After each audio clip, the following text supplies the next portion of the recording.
una manera más resumida, aprovecho para grabar. Cosa que si alguien se olvida, después va a la grabación y encuentra la versión más sintética de lo que les acabo de decir. 2 tareas posibles con el texto de Simone de Beauvoir. Una individual, que consistiría en hacerle 5 preguntas y responderlas, obviamente, que ahí yo voy a evaluar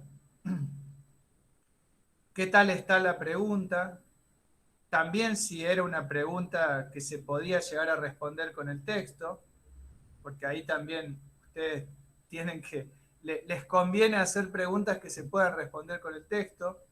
También es cierto que les conviene no hacer preguntas pero tan simples, que se respondan pero tan simplemente, porque ahí también se juega algo. Y hasta podríamos decir eso, podríamos decir que en filosofía muchas veces existe la idea de que las mejores preguntas son aquellas más difíciles de responder o aquellas que no tienen respuesta. Muy bien, estaremos de acuerdo con eso y diremos que sí, que es cierto, pero que no tengan una respuesta no significa que no se pueda decir nada sobre eso, ¿no? Si uno lo piensa esto como un viaje, probablemente en ese viaje no hay un destino que sea el destino que esperábamos o el destino ideal o único o mejor, pero de lo que se trata es del viaje, de las cosas que uno hace en el camino hacia ese lugar. En el camino hacia las respuestas de las preguntas filosóficas está toda la historia de la filosofía. Hay preguntas que se formularon en el siglo V antes de Cristo y que todavía no se respondieron, pero que no se hayan respondido de una manera definitiva o única no quiere decir que no haya respuestas en plural, que no haya aproximaciones, que no haya pensamientos sobre eso, ¿no? Que no haya habido desarrollos interesantísimos a partir de esas preguntas. Entonces, ¿qué voy a evaluar yo en esta primera tarea individual? Que recuerden que es una opción. Ustedes pueden elegir esta opción o la otra. Y ya se las digo de vuelta. Voy a evaluar que las preguntas estén buenas. ¿Qué significa que una pregunta esté buena en filosofía? Bueno, que una pregunta ayude a pensar, que una pregunta no pregunte por lo literal, digamos, y que se pueda responder en una línea, porque eso es una trampa. Tengan en cuenta eso. Ustedes pueden hacer eso, preguntas que permitan pensar, incluso hay preguntas que se evalúan como interesantes porque permiten ir un poquito más allá del texto. Siempre cuando interpretamos, preguntamos. Y siempre cuando hacemos esas preguntas que forman parte de la interpretación, estamos en un terreno delicadísimo, que también es un criterio de evaluación para nosotros, para los docentes, que es el de que, por ejemplo, si ustedes hacen preguntas que se contestan con partes literales del texto y las extractan y simplemente las colocan como respuesta, les va a ir pésimo en ese trabajo. Pero en ese trabajo de filosofía y en cualquier trabajo que hagan así, eso ustedes que ya son la gente grande de acá ya lo saben. No se puede cortar y pegar, ¿no? No se puede copiar y pegar, no se puede trasladar literalmente. Hay que parafrasear, hay que poder decir las cosas de mil maneras distintas para dar cuenta de que uno se apropió de eso y que uno lo maneja como una herramienta y no está atado a la literalidad de cómo se lo dice en el texto tal, en el renglón tal. Entonces, ahí ustedes hacen preguntas que les permiten pensar y les permiten responder sin atarse literalmente a lo que dice el texto. Pero ahí está el otro límite, el otro extremo o la otra banquina, vamos a decirlo así, que hay que tratar de no morder, que es la de hacerle decir a los textos cualquier cosa, ¿no? Eso ustedes siempre cuando trabajan se manejan con esos dos límites. No copiar literal ni hacerle decir al texto ¿no? el yo para mí. Yo para mí tal cosa. No, tranquilo. Hay que ver qué dice esta autora.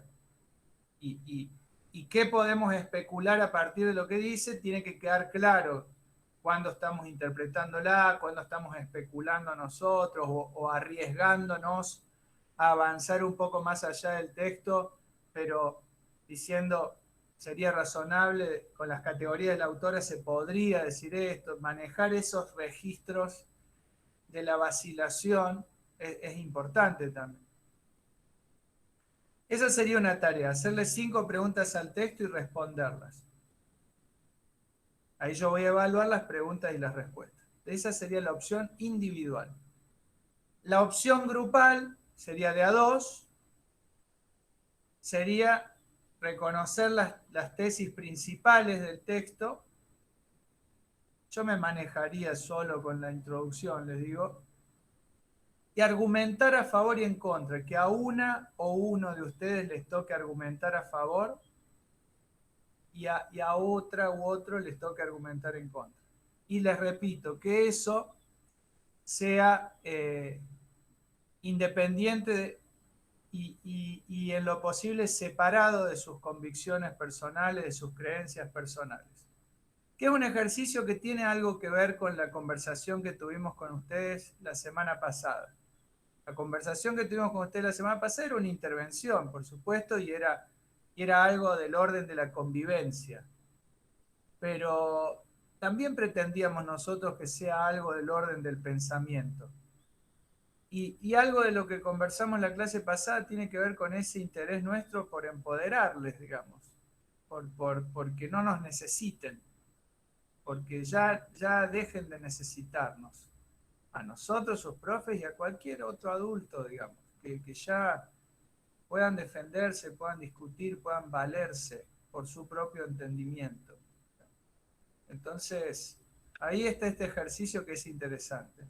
En las universidades norteamericanas existe lo que se llaman los equipos de debate que realizan esos ejercicios y hasta competencias. Por supuesto que no se ha inventado nada sobre la faz de la Tierra a lo que los Johnnies no le agreguen la competencia. Entonces, obviamente, no solo desarrollan equipos de debate, sino que hacen torneos y deben tener hasta cheerleaders en esos torneos y bueno, hacen eso. A mí en una época se me ocurrió que podía ser lindo hacerlo en el Mantovani, los equipos de debate, y incluso hacer cosas con otros coles, equipos de debate nuestro, como intercolegiales, pero de argumentación sobre distintos temas, sobre temas que les interesan a la juventud, qué sé yo. Pero bueno, la segunda tarea sería esa, juntarse 2 Profe, personas. Decime, Martín. ¿A qué te referís con eso de argumentar para bien y argumentar en contra? Buenísima pregunta, buenísima pregunta. Cuando uno dice argumentar, y en este caso, argumentar a favor o argumentar en contra significa, por eso yo le decía, primero reconocer las tesis. Las tesis en un texto suele ser lo que ese texto afirma o niega, ¿no? Lo que ese texto está... Palabra tesis significa poner, ¿no? En griego, significa poner. Entonces una tesis es lo que alguien pone ahí, diciendo yo, esto es lo que estoy poniendo sobre la mesa, como se suele decir. Cuando uno pone algo, una tesis, en términos lógicos, eso suele ser la conclusión de un argumento, ¿no? La tesis suele ser lo más arriesgado en el terreno del conocimiento, suele ser lo que no es tan, intuitivo, lo que no aparece tan evidente a simple vista. ¿Mm? Las tesis suelen ser como el punto de llegada de los desarrollos del conocimiento. Muchas veces el pensamiento trabaja al revés en el orden del tiempo. Y no es ese punto de llegada lo que aparece al final, ¿no? O sí aparece al final, pero porque había aparecido al principio. A ver, para que esto no parezca un trabalengua. En una comunidad científica, y en cualquier disciplina científica, lo que suele guiar a una investigación suelen ser hipótesis. Fíjense que ahí está la palabra tesis. Las hipótesis son lo que uno coloca por debajo, eso es lo que significa hipótesis, y por debajo allí no quiere decir algo en términos espaciales, sino que quiere decir algo en el orden lógico, y ese por debajo es por debajo de todos los argumentos, por debajo de todas las razones, por debajo de todas las pruebas, de todas las evidencias, de todos los datos, de todos los experimentos, de todas las contrastaciones. Entonces, una vez que una comunidad científica, nunca es un científico o una científica solo, digamos, solo, ha realizado todos esos pasos, se comprueban o no las hipótesis. Y argumentar a favor y en contra significa decir, esta tesis es acertada por esto, por esto, por esto y por esto. Argumentar a favor, en ese caso, es dar las razones de por qué esa tesis, eso que está diciendo allí la autora en este caso, estaría, a juicio de ustedes, acertado. Te doy un ejemplo, Marti, le doy un ejemplo a todo el mundo y usted después me dice si se entendió o no. Me parece, ¿no? Ya está Marti ahí escribiendo, me parece que esto que dice Simone de Beauvoir, de que saquen el de qué porque está mal usar el de qué. Esto que dice aquí Simone de Beauvoir, acerca de la dificultad que las mujeres tienen para solidarizarse con otras mujeres, entiendo que es acertado por esta razón, por esta razón, por esta razón y por esta razón, ¿no? Algunas las da Simone de Beauvoir, algunas las pueden agregar ustedes. Yo ahí voy a ver si ustedes en realidad han seguido la argumentación de la autora. Y si a uno le toca argumentar en contra, tal vez sea más difícil. ¿Por qué? Porque este es un texto que está hablando a favor de esas tesis. Entonces tal vez uno te va a decir, me parece que esta tesis de Simone de Beauvoir es errónea. ¿Por qué? Porque ta. Y esas son las razones, los argumentos, ¿no? Eso es argumentar. Cuando uno dice que tal o cual afirmación o negación o hipótesis está bien o está mal, es acertada o es errónea, es verdadera o es falsa, según esto y esto. Eso que les estoy mostrando yo con los deditos de la mano son las razones. Algunos dicen son los argumentos. Yo prefiero plantearle a ustedes que el argumento es todo completo. El argumento es toda la cadena de razones que concluye en algo. Eso en lo que se concluye suele aparecer generalmente primero en la oralidad, o como le dije recién, aparece primero en los desarrollos científicos, ¿no? Aparece una hipótesis y uno dice, mi hipótesis es que cuando yo tire esto, desde acá va a caer con una velocidad que va a ser directamente proporcional al cuadrado de su masa. Esa es mi hipótesis. Bueno, eso es algo que yo estoy afirmando. Es interesante. Después voy a tener que ver y demostrar por qué eso es así. Si efectivamente sucede acá y en la China, se va a ver que sí, sucede acá y en la China. Cuerpos caen con una velocidad directamente proporcional al cuadrado de su masa, y ahí habrá que explicar por qué. Ahí el señor Newton nos explica por qué. Pero bueno, ¿se entiende lo que es argumentar a favor o en contra? Es decir, ¿esto es acertado o esto es erróneo?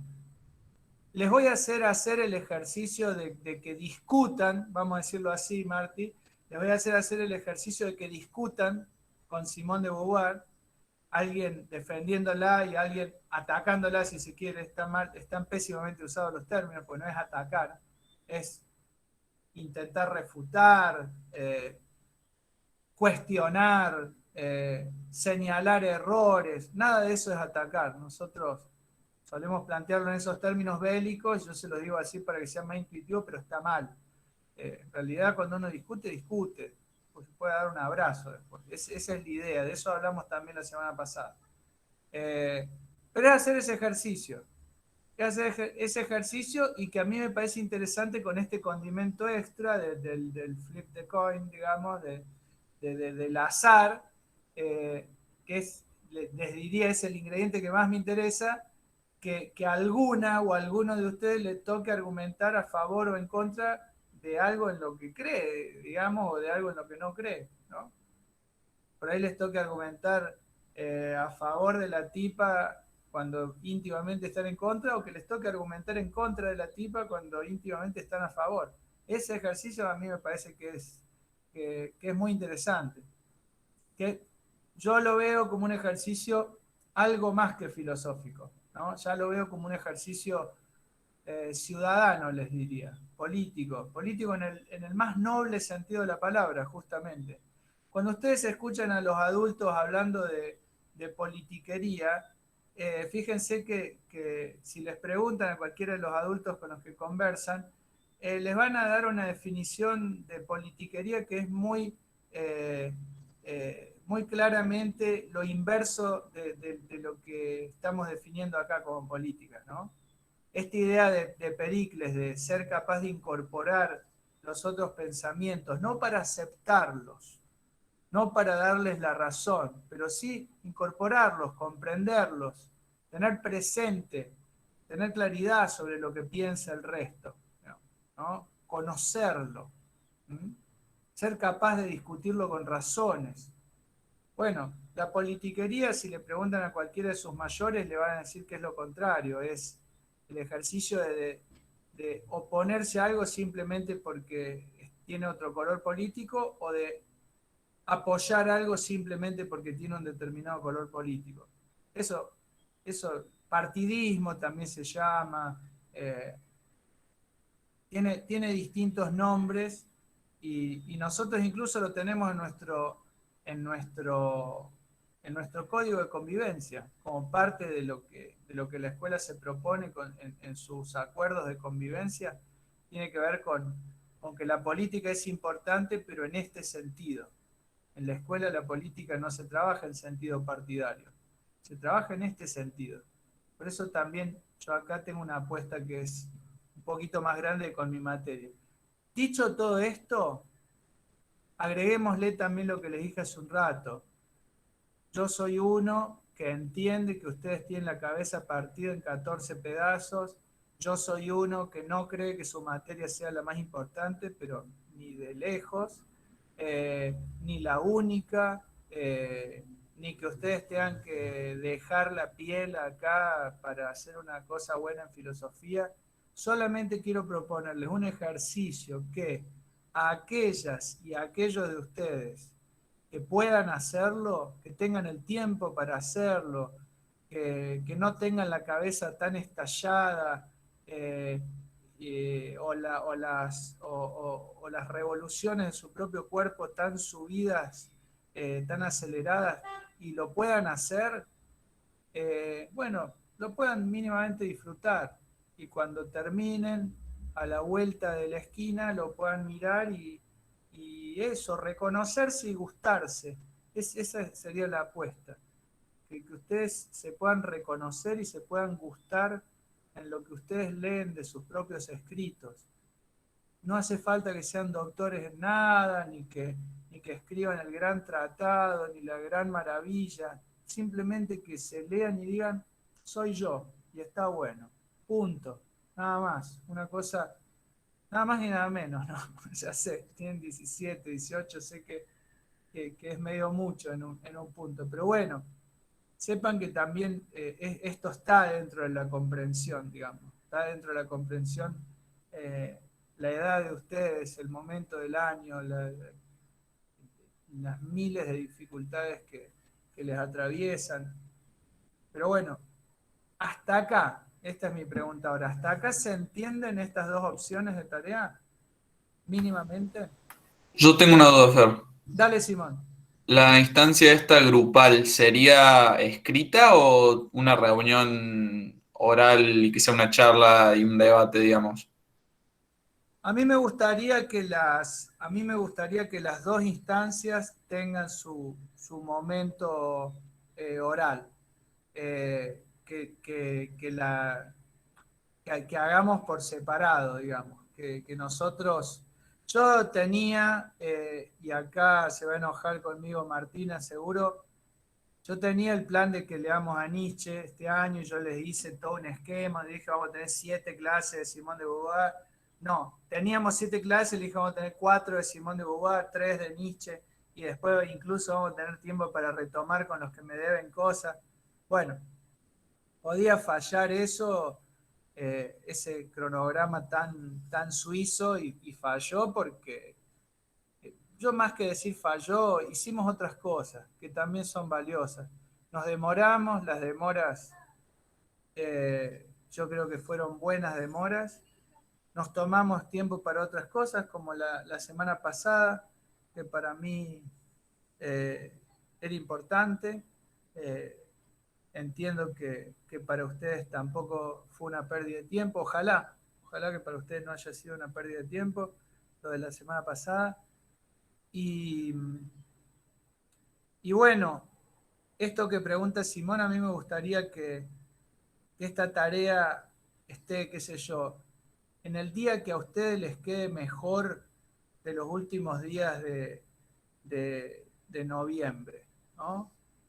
Ustedes me digan, mira, acá no tenemos nada, aunque que incluso si eso eh, implica que por ahí convenga un día extendernos un poco más y el otro no usarlo.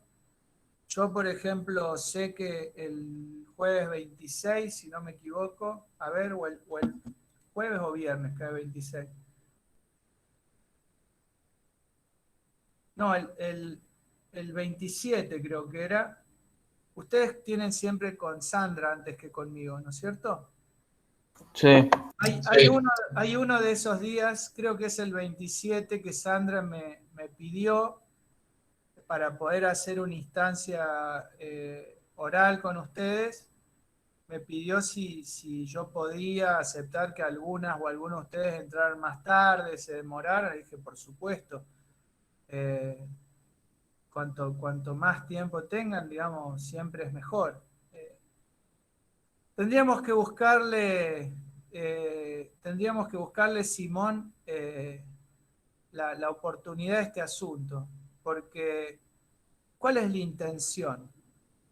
La intención es que el lunes 30 de noviembre, las personas que no me deben nada, personas que han venido entregando todo en tiempo y forma, se olviden ya de filosofía, ¿no? Esa sería mi intención. Eh, y poder concentrarme, por supuesto, en las personas que sí me deben algo. Pero es cierto que las personas que me deben cosas me las van a poder entregar de una manera muy sencilla. Y yo no, los llamados recuperatorios, entre comillas, no van a ser orales conmigo. Entonces, podríamos invertir eso. Y si a ustedes les pareciera, podríamos plantear ya para ya que el 27 van a estar con Sandra, eh, podríamos plantearlo para el viernes 4 a esta instancia. Eh, Podríamos hacer, sí, creo que ahí podría ser. Dado que yo no voy a usar esos 15 días y habría que ver ahí si no tienen otra cosa con Sandra, vayámoslo viendo. En principio el escrito, Simón, tiene que estar sí o sí. Para tu pregunta, en principio el escrito tiene que estar sí o sí. Sea el grupal o sea el individual, la opción que ustedes elijan, el escrito tendría que estar sí o sí. Y, por supuesto, si pudiéramos hacer la instancia oral, sería la maravilla. Pero yo no quiero abusar de la paciencia ni del cansancio de ustedes. Y esto que les digo es real. Ahora mismo, si ustedes ven que me pongo a ver el calendario y digo, bueno, acá están con Sandra, acá capaz que tienen otra cosa. Honestamente me interesa la tarea, pero me interesa más también cumplirles con esto que les dijimos. Las personas que han trabajado bien a partir de cierta fecha se liberan. Entonces, bueno, veamos. Lo cierto sería que para ese mismo día 27, o si ustedes me dijeran para ese finde, si quieren unos días más, pero a mí no me gusta hacerlos trabajar el finde, o para el lunes 30, podríamos plantear la entrega de la tarea. Y de última, si hiciéramos una instancia oral, yo la plantearía como una instancia para esa semana que va del 30 al 4. Eso es lo que tengo hasta ahora visto. Recién ayer se me ocurrió estas dos opciones de tarea. Ni siquiera sé qué les parecen a ustedes, digamos, si quieren agregar algo ahí, corregir algo. Cuenten con que este profe le pueden corregir ustedes, digamos, ¿no? Pueden decir, no, hay una de esas tareas que no está tan buena, que le podríamos agregar esto, le podríamos quitar esto, otro. ¿Por qué no lo hacemos así? Esto que me acaba de decir Simón, por ejemplo, ni se me había ocurrido. Y cuando lo pienso digo, wow, sí, sería la maravilla poder hacerlo cara a cara, orales, estaría genial. Sé que con otros profes están haciendo cosas así. Yo hasta ahora vengo con una cosa muy básica, digamos, sin aire, sin levanta cristales, pero podríamos hacer algo así. No sé qué les parecen estas tareas. Si quieren, leemos un cacho y dejamos para el final de la clase sugerencias o preguntas. ¿Quieren meditarlo así o ahora ya se les ocurre algo al respecto? Algo que quieran preguntar. Yo quiero preguntar una cosa más. Dale, Mateo. ¿Vamos a trabajar solo con la introducción o con algo más? Y ahora vamos a... Yo creo que hoy es posible, Mateo, que terminemos de leer la introducción. Es posible. No nos falta mucho, nos faltan unas paginitas. Y está bueno leer las conclusiones también. Yo creo que es muy manejable en cantidad de páginas, pero esto que me preguntás, te propongo que lo evaluemos la semana que viene o cuando ustedes estén empezando esa tarea, cuando hayamos terminado de leer, Mateo, veamos hasta dónde hemos llegado y ahí decidimos. Por lo pronto yo a la tarea la formularía de una manera así como genérica. Uy, el afilador, qué locura. Creo que de los 15 años no había un afilador de tijeras y cuchillos. Qué maravilla. Yo le iba a formular, Mateo, de una manera genérica. Iba a formularle 5 preguntas al texto de Simón de Beauvoir y responderlas. Así, muy corto, muy al estilo de lo que son las consignas mías, sin mucho... Pero bueno, veámoslo, veamos hasta dónde llegamos. Yo quiero que hoy leamos, pues la clase pasada ya no leímos y quiero que avancemos en la lectura. ¿Te parece? Vemos hasta dónde llegamos y vemos con qué parte del texto podemos abordar. Yo, por supuesto, no les voy a hacer abordar algo que no corresponda. Pero estaría bueno poder ver bien las dos cosas, la introducción y la conclusión. Son cortitas aparte, pero veamos. Veamos hasta dónde llegamos. De una. ¿Alguna otra duda, observación, aclaración? ¿Tengo voluntarias o voluntarios, lectores, lectoras para ahora? Está muy bueno lo que viene ahora en el texto.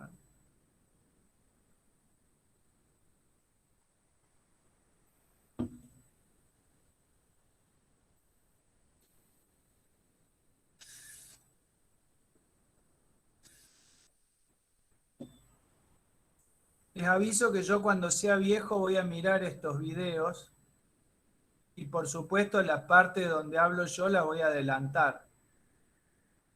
Y voy a ir a las partes donde leen ustedes, a escuchar sus voces. Eso sé, miren lo que es la edad adulta. Yo sé que son cosas que voy a hacer de viejo esas. Y me gustan, como dicen los Johnny, looking forward por eso. A ver, ¿dónde estamos?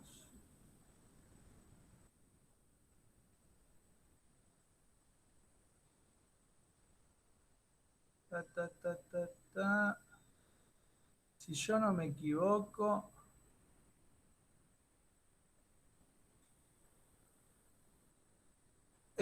habíamos llegado a leer, me parece, la última clase, esta discusión que tiene Simone de Beauvoir con Claude Mauriac, o ni se acuerdan.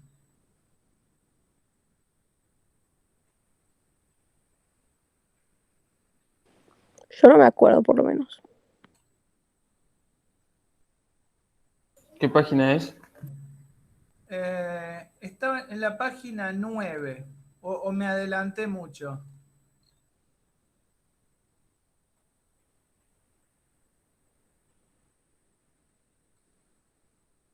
No, creo que me adelanté mucho. Creo que estábamos en la 7.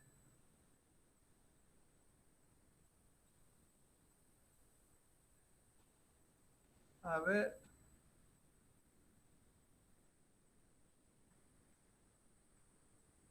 Sí, creo que estamos acá, en la 7. Vamos a arrancar desde ahí.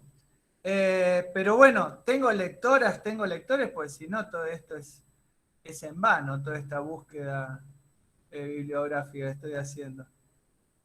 Si querés puedo leer yo, Fer. Perfecto. ¿Quién la va a acompañar a la señora Yamila? Hagamos como dice la tía Nelly, una nena y un nene. Hagamos la parejita, como dicen, ¿no? Como dice mi tía. ¿Algún nene que lea? ¿Algún varón con la V así aspirada? Hagamos uno y uno. ¿Qué dicen los muchachos? Juana me dice, profe, a Monse no le anda a mí. Gracias, Juana, por el aviso. O bueno, alguna otra muchacha que lea, aparte de Yami, pues no la vamos a hacer leer todo lo que queda a Yami sola, por favor. Una persona más. Una persona más que lea.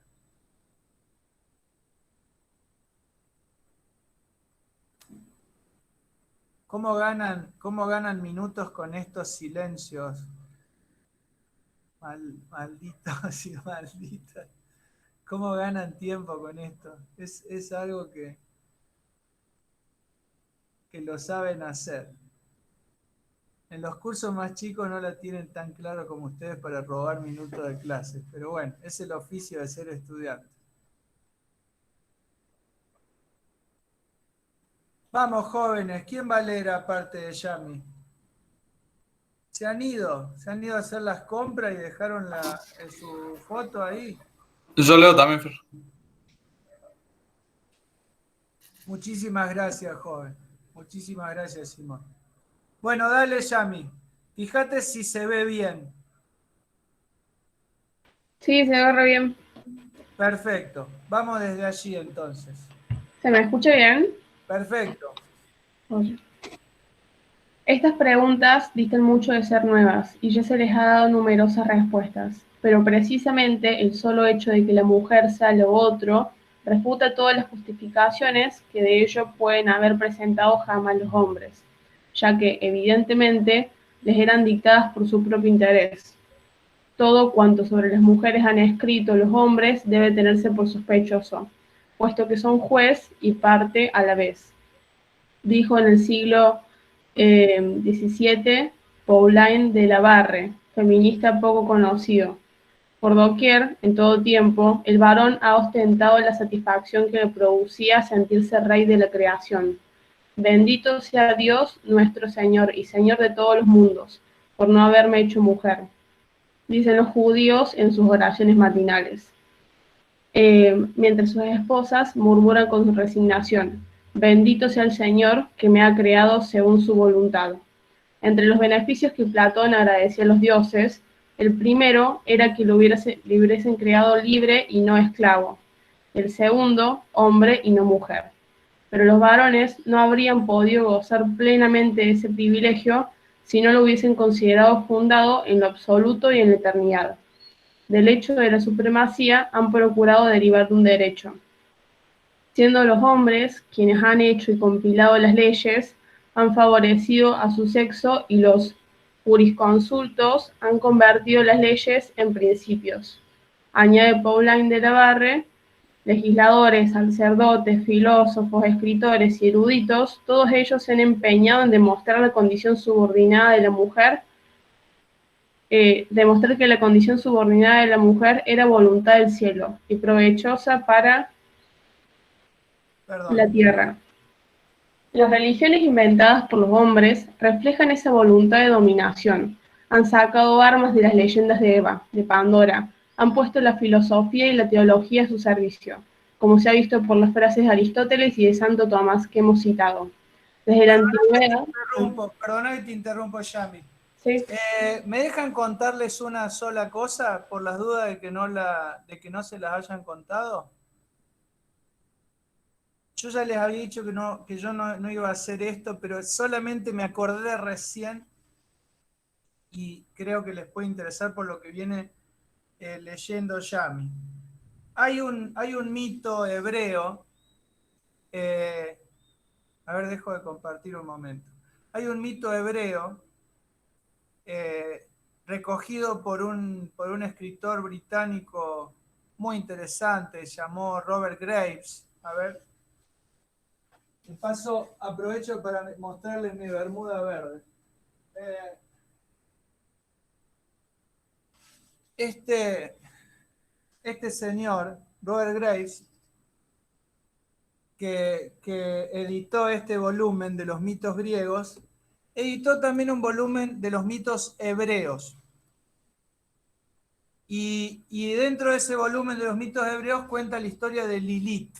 Lilith con TH al final, Lilith. Que según estos mitos fue la primera mujer. Por lo tanto, lo que estos mitos dicen es que Eva no fue la primera mujer, que la primera mujer fue Lilith. Pero dice este mito que Lilith había sido creada del mismo barro originario y rojizo del que había sido creado Adán. Y que Lilith no estaba dispuesta a someterse a Adán. Incluso en la sexualidad, lo que cuenta este mito de una manera muy inocente, porque los mitos tienen eso, tienen una frescura, una inocencia que después estropeó muchísimo el cristianismo. No solo que no quería someterse en un montón de cosas, sino que en la sexualidad quería ella ir arriba, ¿no? Y que por ese motivo Adán le pide a Dios que la destruya. Y después viene Eva, que la sacan de una costilla, y por supuesto, ahí ya tenés un mito de sujeción servido, ¿no? En bandeja. Pero fíjense qué interesante, me acordé cuando leía recién Yami, esto no se los conté a los cosos de al lado, probablemente después se los cuente, porque me acabo de acordar que en mis años de estudiante, apenas empecé la facu, yo leí esos mitos hebreos Robert Graves, y está la historia de Lilith, que fíjense, sería la primera mujer. Y fíjense qué interesante el símbolo. Es la primera y está hecha del mismo material, ¿no? Del mismo barro, no está sacada de una costilla. Bueno, era solo ese mito que quería contarles. Los mitos a veces dicen cosas también, por eso. Perdón, Yami. Venís leyendo fenomenalmente.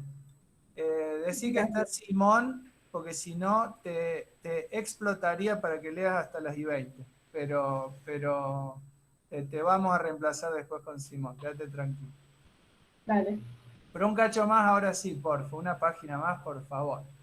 Sí, me perdí. ¿Arranco desde la antigüedad? Estábamos las religiones inventadas. Ah, desde la antigüedad, tenés razón. Desde ahí, de donde dice desde la antigüedad. Ok.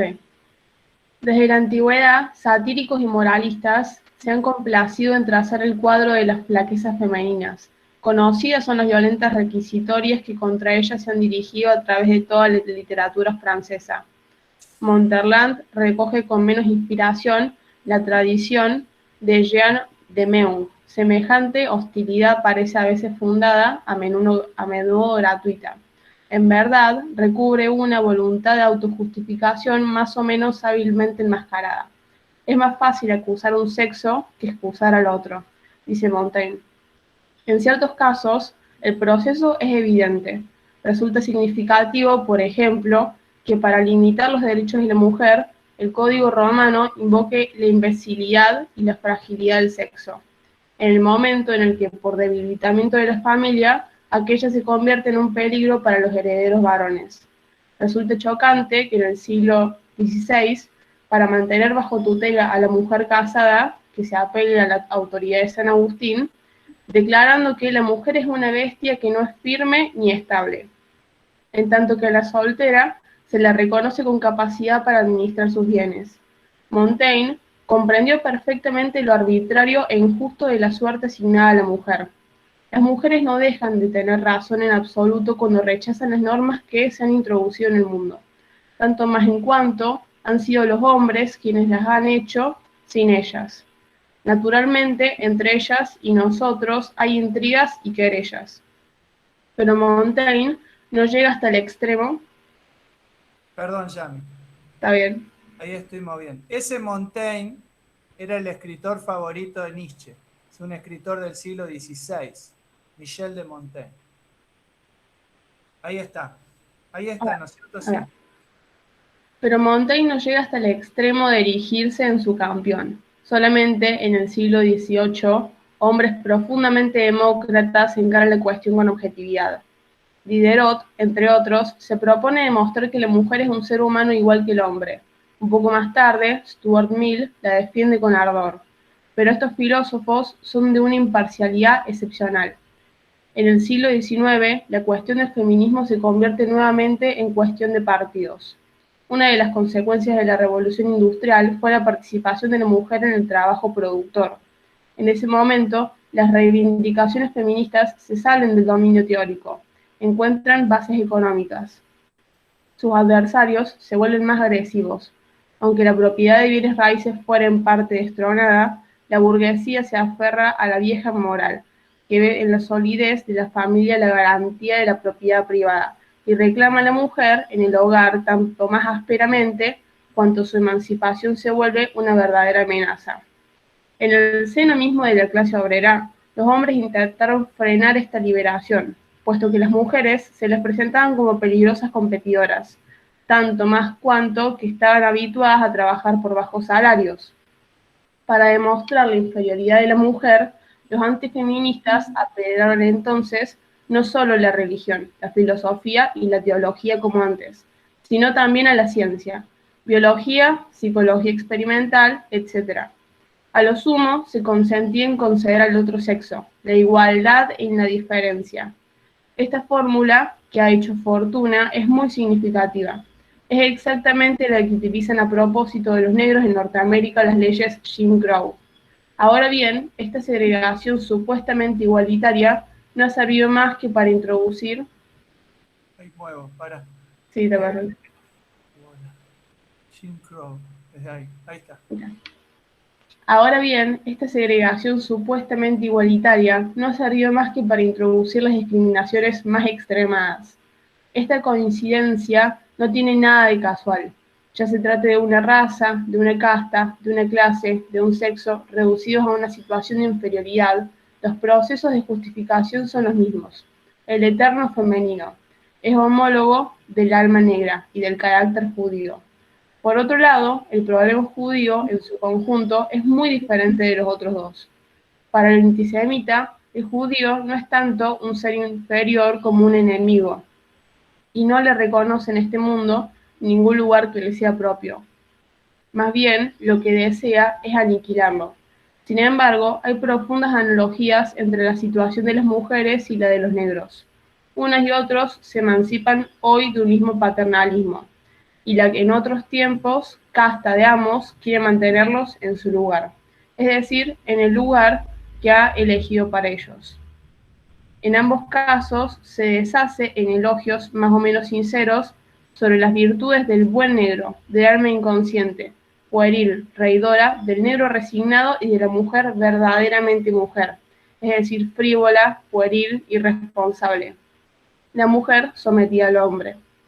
En ambos casos se extrae argumentos del estado de hecho que ha creado.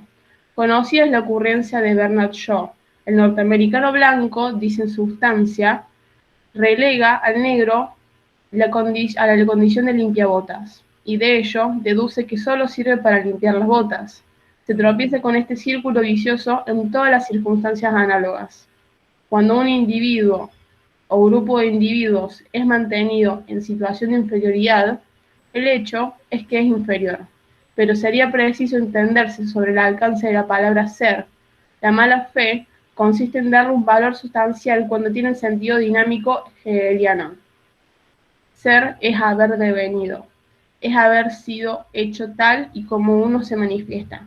Sí, las mujeres en conjunto son hoy inferiores a los hombres, es decir, que su situación les ofrece menos posibilidades.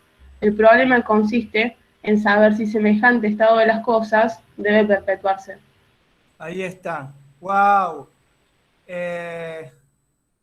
Casi, no sé qué te ha parecido, Mateo, qué te ha parecido, querida Yamila, pero casi que podríamos hacer un trabajo solo con la página 8 y este pedacito de la 9, ¿no? Está muy bueno. Hay de todo ahí, ¿no? Sí. Hay de todo, ¿eh? Está muy jugoso este texto para trabajar, ¿eh? Muy, pero muy jugoso. Es, sobre todo esta última parte a partir de la cita de yo. Pero no les estaba por decir algo, pero no se los voy a decir. Quiero escucharles. Quiero escucharles un rato antes de que lea Simón. Has leído maravillosamente, Yami, gracias, porque te hice una trampa totalmente condenable. Te hice leer acá una página que no tiene ni un corte, pero bueno, has, has leído sin ahogarte, sin problema. Casi que, bueno, no tiene puntos y aparte directamente, es un... Pero bueno. ¿Qué ven jóvenes ahí? ¿Qué encuentran que les parezca? Si es que quieren preguntar algo, hacer alguna reflexión, decir algo, acuérdense que yo no explico nada, pero por ahí ustedes quieren comentar algo, quieren preguntarse entre ustedes algo. Yo solamente les voy a comentar un detallito histórico que se relaciona con algo de lo que leyó recién Yamila, que tiene que ver con que Simone de Beauvoir en su momento, en los años 50, luego de escribir este texto, estuvo envuelta en una discusión con un representante del Parlamento francés, porque ella formó parte de quienes discutieron un proyecto de ley para establecer un cupo femenino en el Parlamento. Por supuesto que primero había que conquistar el derecho al voto, que Francia lo conquistó no muy lejos de Argentina, digamos, y la discusión es una discusión muy interesante porque ¿qué le decía este representante del Parlamento, que les pido mil disculpas que no me acuerdo ahora el nombre, y me indigna no acordarme de un nombre, pero ¿qué le decía este representante del Parlamento a Simón de Beauvoir? Si usted pone un cupo, usted las está discriminando a las mujeres y por otro lado las está obligando a que haya por lo menos, vamos a poner un número, un 40%, un 30%, un 25%, y tal vez no son tantas las interesadas en participar, le decía este parlamentario. A partir de lo que vamos a hacer un ejercicio, no les voy a contar yo la anécdota. A partir de lo que acaba de leer Yami recién, ¿qué se imaginan ustedes que le contestó Simón de Beauvoir a este parlamentario?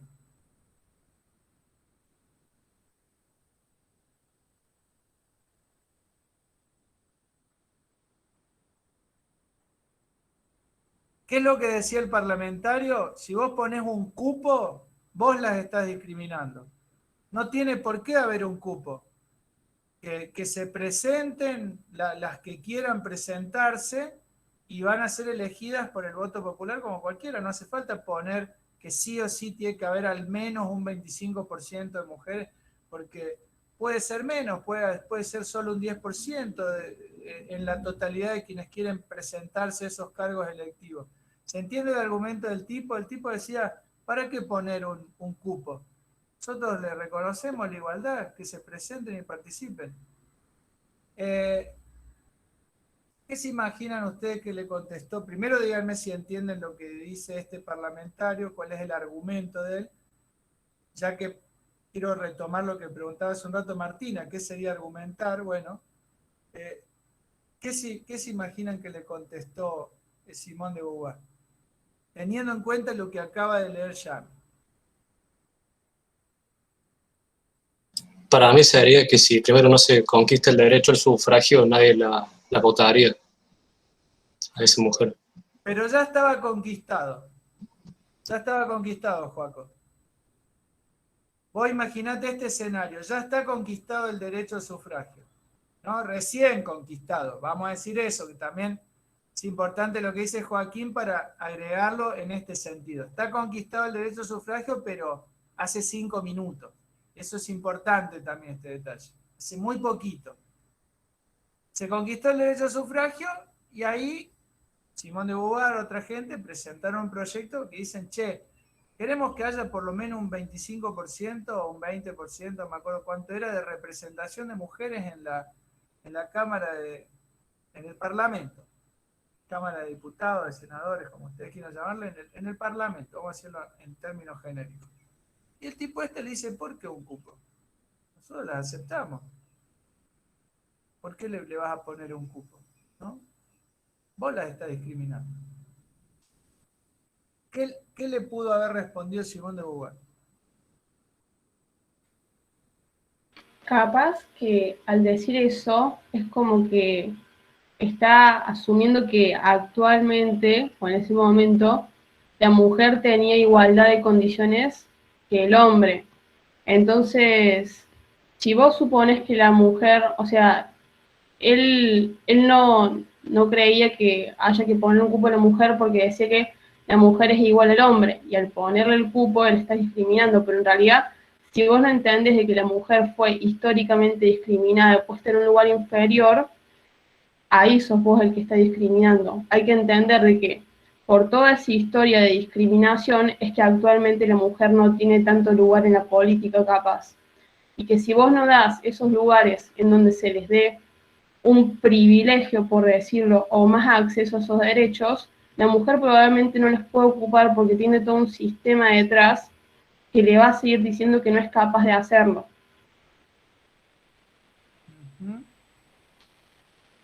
¿Qué dicen jóvenes? Es un comentario que tiene bastante poco contexto social el que hace, me parece, en relación a lo, o sea, lo que dice este legislador. Porque si bien eso que está diciendo en cierta forma podría llegar a tener un punto de razón, es esto que dice Yami, en un plano histórico, quizás te le hubiera preguntado cuántas mujeres hubo ocupando esos cargos en todo este tiempo anterior, y quizás ni siquiera hubo, ¿entendés? Ujú. Entonces, si bien o sea, se acepta la igualdad en un plano de la elección, en el plano social, más que probablemente sigue estando ausente porque se le asignó un lugar a la mujer en el que la política no forma parte de las ramas que normalmente tendría que ejercer, si se quiere, me parece. Ujú.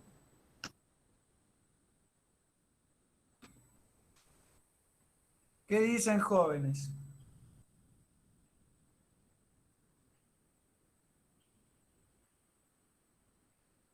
Yo no evalúo lo que dicen sus compañeras, sus compañeros. Quiero oírles a ustedes. Eh, Creo que estuvo interesante el primer detalle que aportó Joaquín, lo que aportó luego Yamila, lo que aportó luego Simón. Vayamos armando.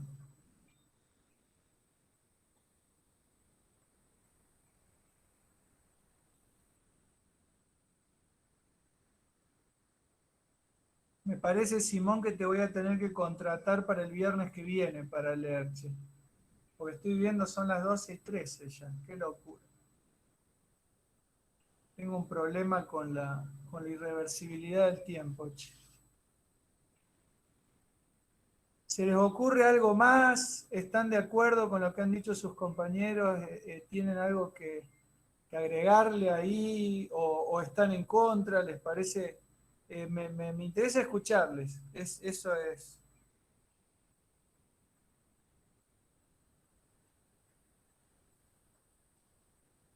Si no, si yo asumo que les han parecido, bien las ideas que han expresado sus compañeros o que están procesándolas. Respeto ese tiempo. Les digo lo siguiente, vamos a pasar al terreno administrativo. Mientras transcurrían estos minutos, ¿se les ha ocurrido algo más respecto de la tarea, respecto de cómo vamos a evaluar esta unidad? A mí se me ocurrió una cosa más, por eso les digo, si se les ha ocurrido alguna pregunta, alguna duda, alguna sugerencia. A mí se me ocurrió algo en relación con lo que preguntó Mateo y con lo que preguntó Simón sobre la tarea. Yo quería comentar una cosa del texto, pero no viene mucho en relación a la consigna. Pero Dale, no pero en el dale, tema que dale, estábamos hablando recién, sino de lo que leímos en general. dale, por favor, por favor. Sí, sí, sí, dale. Por ahí lo que pensaba leyéndolo, nunca me acuerdo de qué año es el texto, 1949. que debe haber resultado extremadamente polémico en el hecho de que haya comparado la situación de las mujeres con la situación de los negros en Estados Unidos y con la situación de los judíos. Ujú. Esa afirmación histórica que tiene bastante de cierto, Ujú. debe haber sido muy polémico en ese momento, o me imagino que debe haber generado bastante revuelo la idea de comparar la situación de segregación de la mujer en comparación a esos dos grupos tan históricos, digamos, en ese plano, y que el de la mujer no debe haber estado tan comentado en ese momento. Ujú. Tal cual, tal cual. Bueno, en parte por esto que dice Simón, también es que no la clase anterior, sino la anterior, yo empecé con una canción de John Lennon que se llama la Woman is the Nigger of the World, la mujer es el negro del mundo, ¿no? Que en el caso de ese título de Lennon tiene este sentido provocativo. Y acá en este párrafo que leía Yami, efectivamente aparece la idea de esta buena mujer, que es la mujer que que no le disputa poder al hombre, de la segunda, digamos, no Lilith, no la que está hecha del mismo barro y que quiere ir on top, digamos, sino la Eva, la que se somete, la que sale de la costilla, o que funciona solamente como seductora, como tentadora. En las conclusiones se avanza sobre eso, por eso yo, Mateo, les decía hace un rato que estaría bueno que leamos de las conclusiones, pues en las conclusiones aparece un desarrollo un poco más fino sobre esta cuestión de la mujer, qué pasa con el trabajo, qué pasa con ese rol que le hemos asignado de que tiene que ser la seductora, la que nos encanta, la misteriosa y qué sé yo. Aparecen cosas interesantes ahí, por eso yo no cerraría la puerta a las conclusiones. Y aparece acá comparada esa buena mujer, entre comillas, con lo que los norteamericanos llaman el Uncle Tom, digamos, el buen negro, digamos, que es el de la cabaña del tío Tom, que es el negro que se somete y sonríe con esa sonrisa de dientes blancos, que es el que aparece ridiculizado en la película Django Unchained de Tarantino, por el personaje de Samuel L. Jackson, digamos, ¿no? Este negro que se identifica con su Como amo, blanco. ¿no? Que se identifica con su amo al punto de perseguirlo al otro negro, digamos, ¿no? Si no vieron esa peli, vale la pena verla. Hay toda una parte donde se encuentran los tipos del Ku Klux Klan y hablan de quién te hizo la capucha a vos, porque es más puntuda que la mía. Son unas cosas graciosísimas. Es buenísima. Es una película Que increíble. se enoja porque le dicen que la esposa trabajó banda de tiempo y no le dicen nada. Es una locura. Tiene momentos eso, cuando le hablan de la vestimenta del tipo, pues el tipo es muy kitsch para vestirse de Django. Tiene un trajecito azul que parece. El trajecito azul es buenísimo. Es brillante. Me acordé de eso porque ayer, el único ratito que pude escuchar la radio, estaban hablando de películas y me encantó y me acordé por eso, pero no pude escuchar ayer el programa. Escuché solo el principio, pero bueno, efectivamente, digamos, hay una comparación ahí muy provocativa, muy provocativa, con la comparación con el negro y con el judío, seguro. Jean-Paul Sartre, que era el compañero de ruta, de pensamiento y también de vida de Simone de Beauvoir, por esos años escribe La cuestión judía. Escribe un texto que se llama la cuestión judía y el viejo Marx también había escrito el texto de La cuestión judía en su juventud, en el siglo anterior. Y bueno, Simone de Beauvoir está hablando, y ahí sí creo que hay un detalle provocativo fuerte, está hablando después de la Segunda Guerra, o sea, está hablando después del genocidio, nada más ni nada menos. Pero bueno, jóvenes, son las 20, quiero decirles esto. Primero, gracias por las lecturas, por los aportes. Les repito, cuando yo sea más viejo y vuelva a ver estos videos, voy a adelantar las partes en las que hablo yo, voy a oír sus voces, voy a acordarme cosas y va a estar bueno.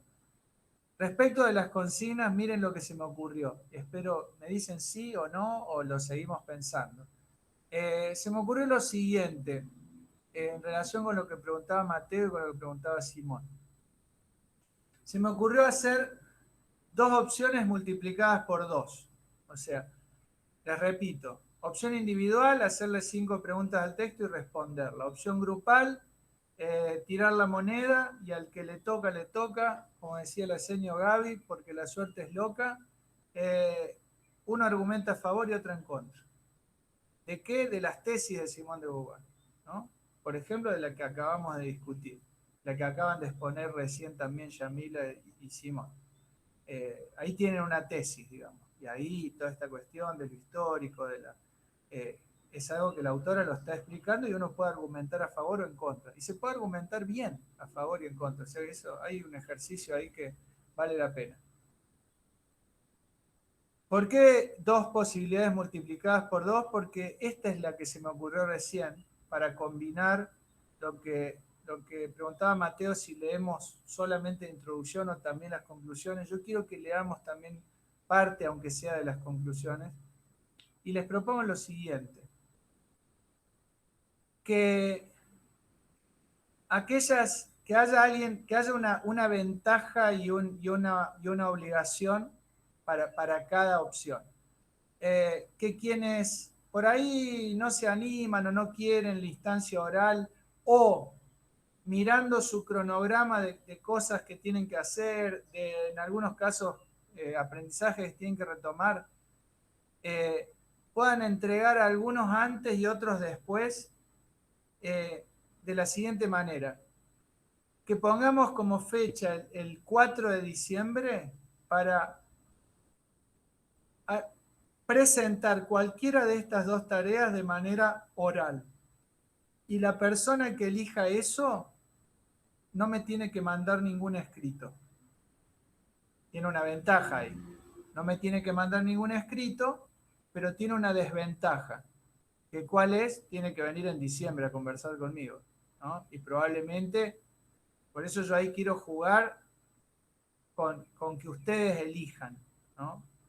Porque por ahí ustedes dicen, no, en diciembre yo voy a estar recontra libre, prefiero ir y exponer oralmente en diciembre, no tener que ponerme a escribir ahora. Tengo una semana más y tengo ganas, me sale, prefiero así hablado antes que escrito. Me voy a armar un guión, un apunte, un machete y más vale, obviamente, jóvenes. Se arman su machete, se arman su esquema, tienen que escribir eso, pero para ayudarse. Y la otra opción es decir, lo entrego escrito para el lunes 30. Y en diciembre me desentiendo de filosofía. Yo la termino la materia el 30 de noviembre. Con un escrito que le entrego al FER ahí como fecha límite y me olvido. Tengo que escribir. O sea, ahí hay una ventaja que tiene la joven o el joven que viene el 4, que es que no tiene que ponerse con el Word a tipear y hacer algo digno, algo muy bueno ahí escrito. Esa ventaja no la tenés, pero tenés la ventaja de que el 30 me entregaste eso y te olvidaste de mi cara, que para algunas y algunos va a ser una bendición. Entonces yo siempre cuento con eso, digamos, con poder liberarles.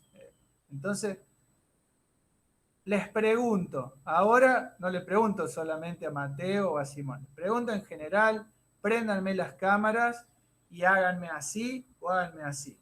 Si ustedes me hacen así, yo les sigo amando con el corazón de mi corazón y pienso de nuevo estas tareas. Y les propongo la semana que viene otras tareas. Pero, y si me hacen así, vamos con esta. Yo lo dejo bien clarito en el campus y les pongo opción A, opción B. Y dentro de esas opciones pongo, o lo entregan escrito el lunes 30 o vienen el viernes 4 a vernos los rostros y me lo exponen de manera oral. Y yo ese día oigo, me deleito, pienso. Esas son las 2x2. No sé cómo lo ves, Mateo, no sé cómo lo ven en general, si les parece justo, si les parece razonable. Solo las personas que puedan prender la cámara, ahí Yara me aclara que no le anda. Te comprendo, Yara, porque a mí me pasó lo mismo con el celular. Yo les confieso que como adulto docente que soy, he desconfiado en algunos casos de ustedes, pero me pasó eso, que se me rompió la cámara del celular y anda todo en el celular, pero no me anda la cámara. Entonces, si no uso la PC, no puedo ofrecer mi rostro en una reunión, que es algo que están disfrutando un montón de personas, digamos, en las reuniones en las que no puedo ofrecer mi rostro. Pero bueno, díganme si sí o si no, si hay alguna aclaración, objeción Ahí Juana me muestra no 2 pulgares, sino 6 pulgares. Juana es un Yo no, ser no humano entendí muy con bien. 6 pulgares. Te admiro. Pero yo no entendí muy bien. Dale, decime. No, no ¿Qué entendí cosa? muy bien las opciones. Opción 1, individual. Le haces 5 preguntas al texto, las respondes. Opción 2, de a 2 personas. Tirás la moneda con la otra persona y a una le toca argumentar a favor y a la otra en contra. Vos preguntaste por los argumentos. Se supone que en esa argumentación a favor y en contra van a tener que discutir estas 2 personas. Esa es la pimienta, eso es lo lindo. No es que vos ponés 5 argumentos a favor en tu casa y la otra persona pone 5 argumentos en contra y entre sí no se cruzan. No, señora. Me viene bien que de vuelta me hayas dicho que no entendías porque creo que esto no lo expliqué bien. Pero es eso, se argumenta a favor y en contra discutiendo. ¿No? Y aunque yo no piense así, tipo, hago Aunque como vos que no pienses pienso que estoy así, en contra. esa es la gracia, más vale. Bien. Aunque no pienses. Tipo de debate. Claro, ¿Y exacto. por qué, y ahora por qué estamos Y por levantando 2, las manos? y ahora los pulgares son por ambas cosas. Si les parecen bien esas 2 tareas, y tener esas 2 opciones, o si por ahí me dicen, no, con la primera ya está, o con la segunda ya está. Y la otra es esas 2 opciones multiplicarlas por 2. Y estas 2 son las formas de entrega. O lo entregás escrito con la fecha límite del lunes 30, o sea, terminás noviembre y terminás filosofía entregando eso y te olvidás de que yo existo, o no me entregás nada por escrito y venís directamente el viernes 4 de diciembre a exponerlo de manera oral. Puede llegar a estar Ok. buenísimo. Puede llegar a estar buenísimo porque yo ahí voy a desconocer completamente qué me van a traer. Entonces vienen ahí el viernes y me dicen, Fer, empiezo yo, tengo 5 preguntas y 5 respuestas. Me las leen o me las dicen, digamos. Lo ideal es que para cualquier cosa tengan un machete, digamos, se ayudan ustedes. Es algo que les sirve, les garpa a ustedes. Y después otras personas que me dicen, nosotros elegimos estas tesis, pueden elegir una tesis o 2 tesis, ¿se entiende? No tienen que elegir 5 tesis, pueden elegir una o 2. Recién todo lo que leyó Yami yo creo que se puede resumir en una tesis. Creo que ella, de hecho, cuando habló lo resumió maravillosamente. Y después Simón también. Entonces, se presentan y dicen, esta tesis sobre el cupo, por ejemplo. Yo quiero argumentar a favor, yo quiero argumentar en contra. Pum, pum, pum, pum, pum, pum, pum, pum. Creo que la autora se equivoca cuando dice esto. Creo que... Ojo, digamos, esta autora le han criticado mucho también las propias feministas del siglo XXI. Autoras que son muy, muy conocidas hoy en el debate político feminista tienen un montón de críticas a este texto de Simone de Beauvoir, ¿no? Quiero decir, se puede argumentar en contra desde muchos lugares, no desde uno solo, ¿no? Tengan en cuenta también eso, que argumentar en contra no es convertirse en laje, ¿se entiende?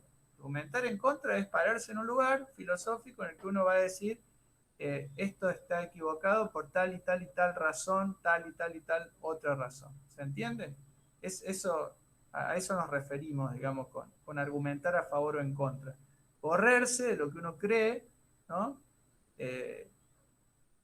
Correrse de las más íntimas creencias, de lo que uno siente, digamos, y argumentar, ser lógico, ser racional, ¿no? ¿Les parecen bien esas 2 opciones de trabajo y esas 2 opciones de entrega escrita o de exposición oral? Sí, ¿Te parece, A mí sí. Leo? Sí. sí, pero una Sí, pregunta. Lara dice que Sí, sí profe. también. La Peque dice que sí. Vamos cosechando. Nadie me prende la cámara, no me muestran esos pulgares. Yo me voy acá pensando que a ver. Bueno, está bien. No hace falta tampoco que me prendan la cámara. Ya son las 1:30. Perdonen por el tiempo que les estoy robando. ¿Qué me querías preguntar, joven? Que no te... Sí, ¿se podría hacer la instancia oral antes del 4 o si es el 4? Buena pregunta.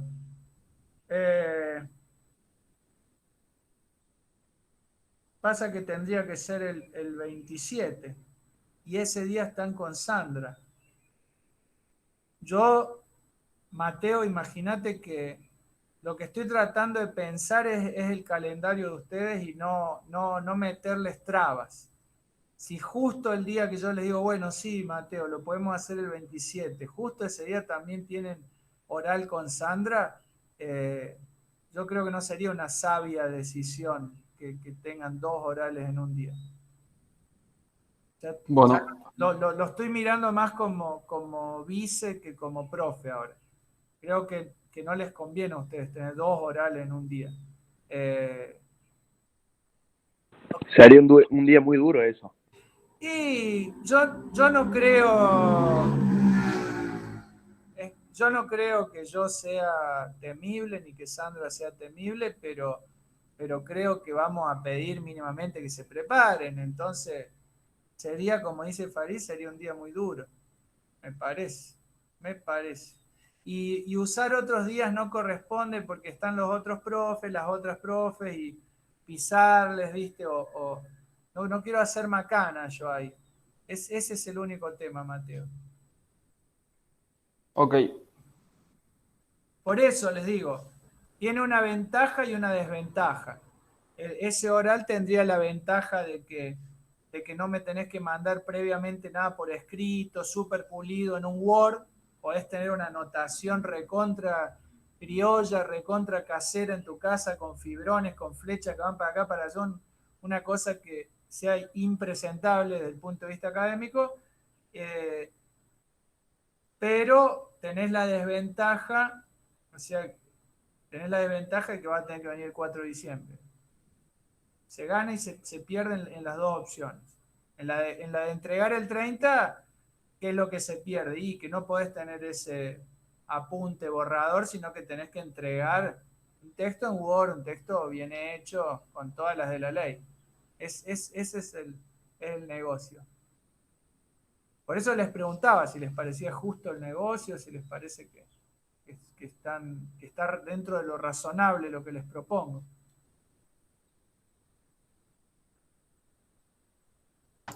Sí, está perfecto.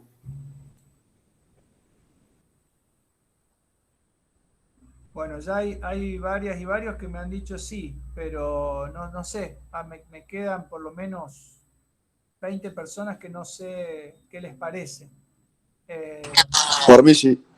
Por ti sí. Por mí también. Me parece perfecto. A mí también. Sí, por mí también. Las vocecitas.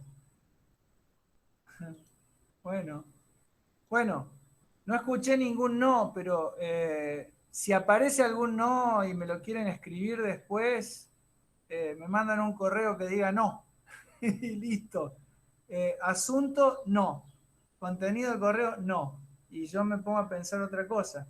Pero eso, no quiero que se queden personas que piensan de manera diferente sin decirlo. Así que son las 35, tenemos que irnos de aquí, irnos al fin de semana, al calor, a la Bermuda.